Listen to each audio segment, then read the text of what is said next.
ప్రేక్షకులను ఆకట్టుకున్నారు దివంగత నటుడు వేణుమాధవ్.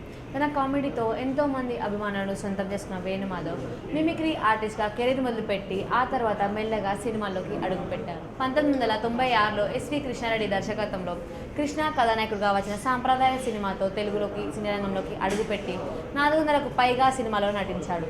వేణుమాధవ్ స్క్రీన్ మీద కనిపిస్తే చాలు ప్రేక్షకులకు తెలియకుండానే నవ్వు వచ్చేస్తుంది. 2006లో లక్ష్మి సినిమాకు గాను ఉత్తమ హాస్య నటుడిగా నంది పురస్కారం అందుకున్నాడు. కాగా వేణుమాధవ్ 2019లో అనారోగ్య సమస్యతో కన్నుమూశారు. లేకుంటే ఆయన ఇప్పటికీ ప్రేక్షకులను నవ్విస్తూనే ఉండేవారు.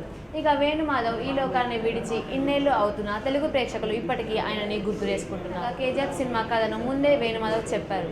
అవును, వేణుమాధవ్ కామెడీగా చెప్పిన కథే ప్రశాంత్ నీల్ సీరియస్గా తీసుకొని సినిమా చేసి బ్లాక్ బస్టర్ హిట్ కొట్టాడు.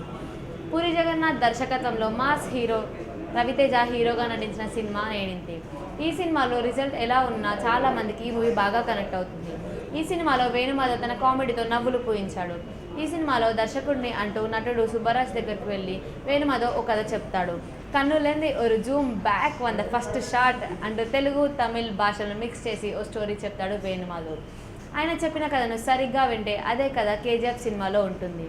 వేణుమాధవ్ ఫన్నీగా చెప్పిన ఈ కథనే ప్రశాంత్ నీల్ సీరియస్గా తీసుకొని సినిమా చేశాడు అంటూ కొన్ని వీడియోలు ఇప్పుడు సోషల్ మీడియాలో వైరల్ అవుతున్నాయి. మరిన్ని ట్రెండింగ్ వీడియోల కోసం న్యూస్ 18 తెలుగు యూట్యూబ్ ఛానల్ను సబ్స్క్రైబ్ చేసుకోండి.